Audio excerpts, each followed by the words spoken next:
Today's story is about a creepy encounter that happened to a security guard at a time. A really quick one, but a disturbing one nevertheless. But before we get in, if you do enjoy eerie, creepy stories told face to face, then you're in the right place. Make sure you subscribe and leave a like if you do like the video. Let's get right in.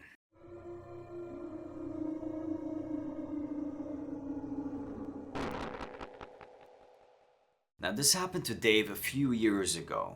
He's been working as a security guard ever since he dropped out of college, and he's worked in different places, in buildings where people would work, or in buildings where people would live. This particular story happened in an apartment complex. It was a 24-story building and one of the oldest buildings in the city at the time. So 24 floors up. So one day, Dave is just sitting at his desk, watching the monitors of the halls and the garage, the security camera footage. It was 3 a.m. when suddenly the phone started ringing. So he thinks to himself, there's a person that needs something or something happened. He picks up the phone, he answers, "Hello, this is Dave.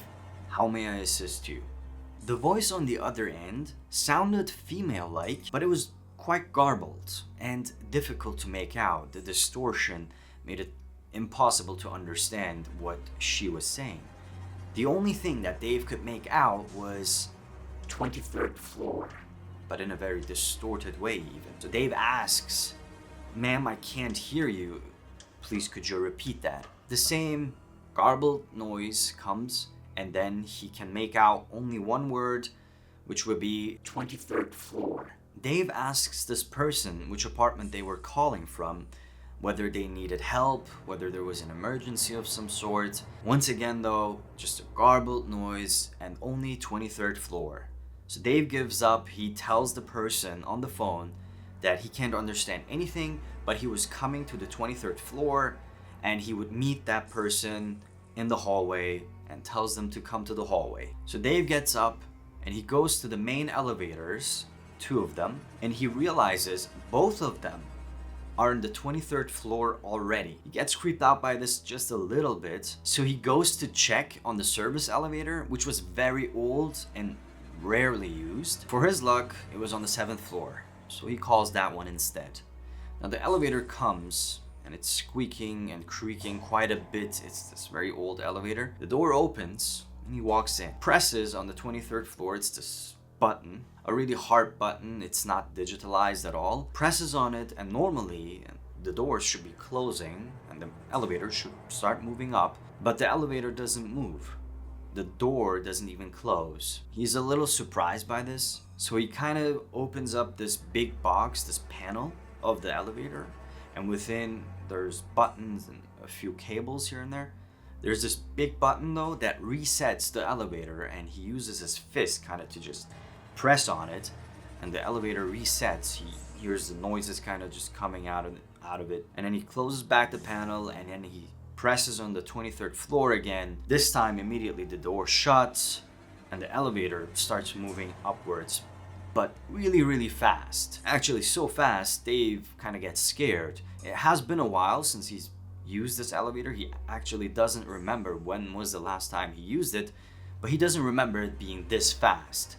So he gets really scared and steps back towards the back of the elevator, and he just kind of, leans to the back, holds from the sides because he's afraid it's gonna break or fall. The noises the elevator makes doesn't make it any easier for him to travel in it. And when he eventually arrives, the door opens. He takes a deep breath, immediately jumps out of the elevator, and he's now on the 23rd floor. He actually turns back around to look at that elevator in disbelief of what that ride was. And normally the door should be closing because it's automatic, but the door still does not close. So Dave is weirded out by this, but he just thinks, the days of this elevator are nearing. It's probably too old to function now, and it needs fixing, or it just needs to be shut down completely. So he proceeds to just walk into the hallway and looks around if there's anybody waiting for him or if anybody's coming out of their apartment. He continues to walk slowly in the hallway and tries to listen whether anybody is awake within the apartment that might have called him. And he just holds his breath even trying to hear if anybody is awake at all at 3 a.m. in the morning. There's absolutely no noise, no sound whatsoever. It's dead silent. So he decides to walk to the opposite direction. Maybe he thinks the person is waiting on the other side. He walks to the side. When he comes to the main elevators, however, he realizes both of their elevators' doors are open, completely open.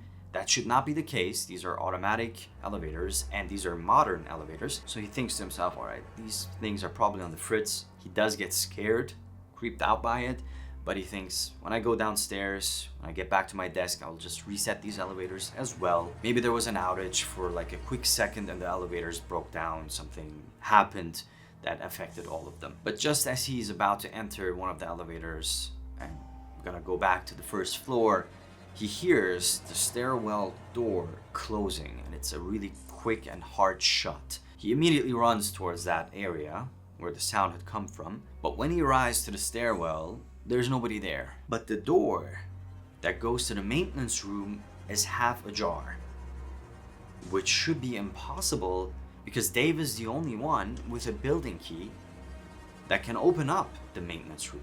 And once you shut the door, it locks automatically. Now this maintenance door is just above the stairs. He's in the 23rd floor. Towards the 24th floor, there's a few stairs going up, and immediately the maintenance door is just half ajar there. And from there, you can go into another room with loud machinery just working there.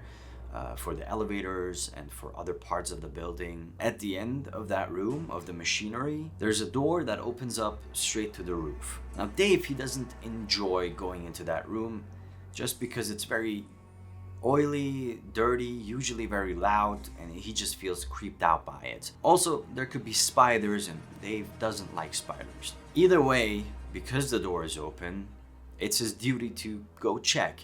So he walks up there and goes into the maintenance room very slowly, opens up the door, and he shouts, very frightened, "Hello," into the darkness. No response. There are a few lights in the room, but they're flickering because they're so old, and Dave can hardly make out anything in that room.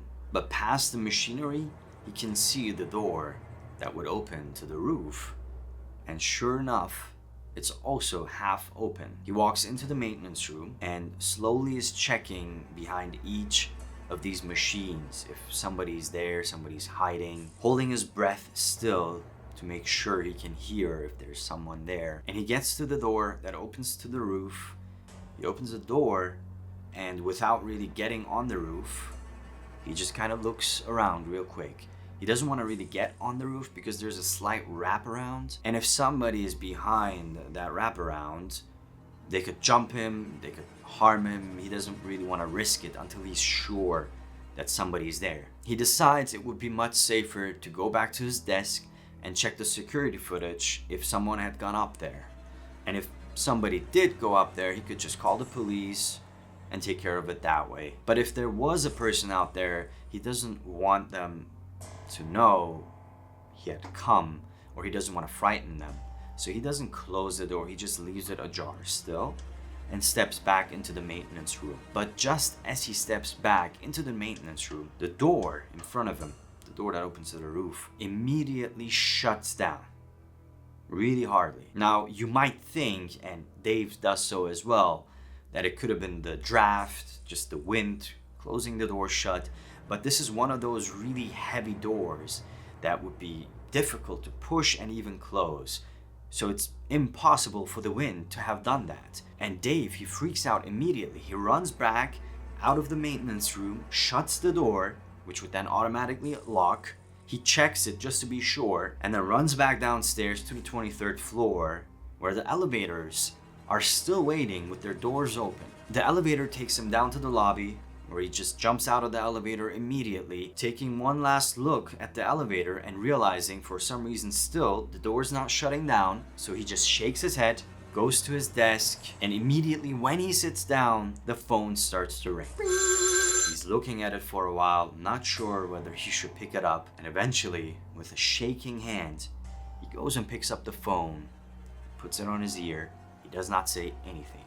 He just listens. He hears the same gargled sound and the voice of a woman-like but not quite, saying 23rd floor. he hangs up the phone immediately, pulls the cable out of the wall so the phone will not ring anymore. He spends the rest of his shift just staring at the security monitors, not using the phone, and he always goes back to check on the 23rd floor whether someone was moving or someone was there. Because with the corner of his eye, it felt as though on the 23rd floor, something or someone was always moving, and he thinks it was just his imagination playing tricks on him after what had happened, which he still cannot explain to this day. There is one more creepy and weird thing that had happened to him, which you might call some sort of deja vu or something similar, but it wasn't quite. On one of his very first days when he was walking through the floors, in the first floor, he walked past a dark room with its door completely open, and it was something similar of that in the 24th floor, like a maintenance room of sorts. And as he was walking past it, he could have sworn that he saw himself standing inside, almost on his knees. The next night, he was in that maintenance room, just doing something, and something had fallen on the ground from the desk.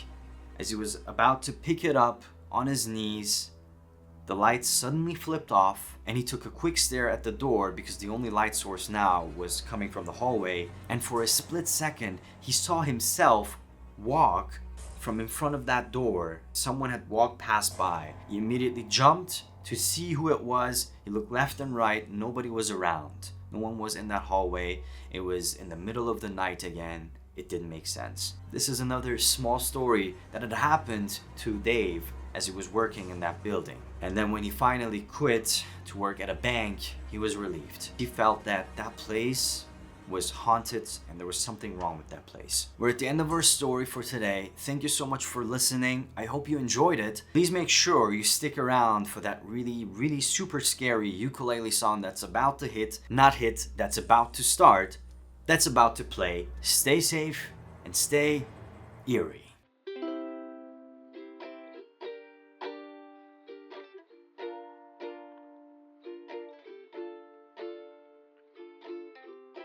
Tried to walk home last night, really thought I'd be fine, but then a sudden thump behind. Wait, is that an alien?